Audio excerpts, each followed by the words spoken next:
हर महादेव। तो आप सभी कैसे हैं? जैसा कि आप सभी जानते हैं, आज सावन का दूसरा सोमवार है। तो आज मैं फिर शिवजी से जुड़ी एक कहानी आपके सामने लेके आई हूँ।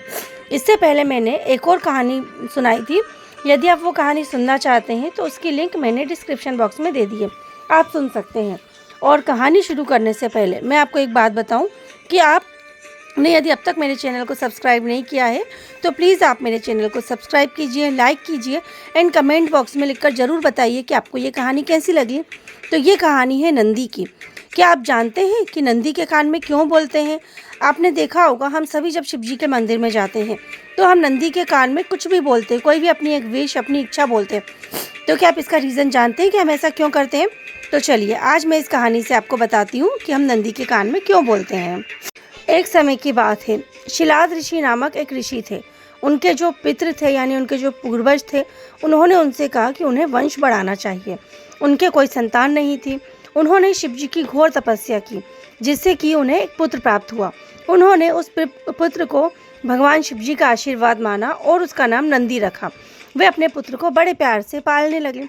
ये पुत्र भी शिवजी का बहुत बड़ा भक्त था। एक दिन उन ऋषि के यहाँ एक कोई ऋषि आए। उन्होंने बताया कि ये पुत्री तो अल्पायु है, इसकी आयु तो बहुत ही कम है।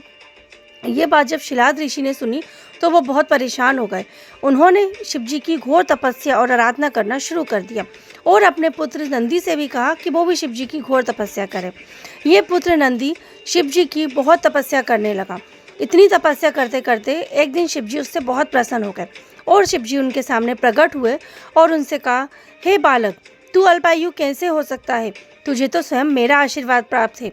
तू मेरा वाहन होगा। लोग तुझे मेरे वाहन नंदी के नाम से जानेंगे। मेरी पूजा के साथ साथ तेरी पूजा करने से ही मेरी पूजा सफल मानी जाएगी। अब शिवजी, जो कि हर वक्त समाधि में लीन रहते हैं, वे हमेशा अपनी आंखें बंद कर कर पूरे समाज को, हर व्यक्ति को देखते हैं। अब ऐसे में उनके चैतन्य के रूप में नंदी उनके सामने बैठे रहते हैं।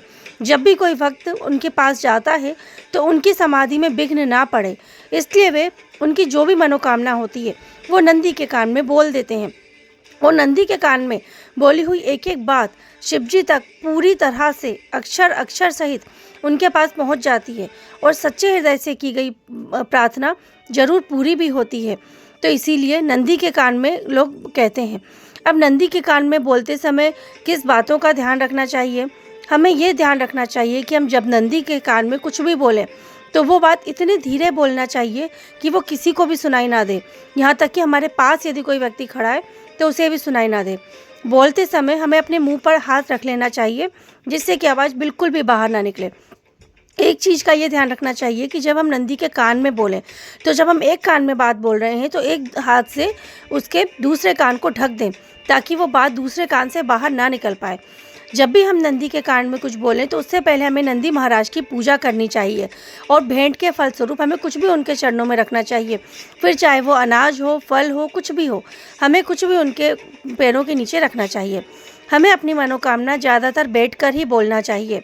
उसके बाद हमें जब भी उनके कान में कुछ बोलना चाहिए तो हमें इस तरह से बोलना चाहिए कि हमें कान में बोलते समय उनके सामने बैठे शिवजी के दर्शन हो सकें, ताकि वो बात उन तक ठीक से पहुंच सके। वैसे तो कोई भी कान में ये बात बोली जा सकती है, लेकिन यदि हम उनके बाएं कान में यानी कि उनके उल्टे कान में यदि हम बात बोलें तो वो ज़्यादा अच्छा रहता है। और हमें ये बात ध्यान रखना चाहिए कि जब भी हम बात बोलें तो हम उसमें किसी की बुराई, किसी की चुगली, किसी की निंदा या ऐसी कोई बात ना करें जिसमें कि किसी का अहित हो। तो इस तरह बोली गई बात हमारी ज़रूर पूर्ण होती है। भगवान करे आपकी भी हर मनोकामना पूरी हो। प्रेम से बोलिए हर हर महादेव।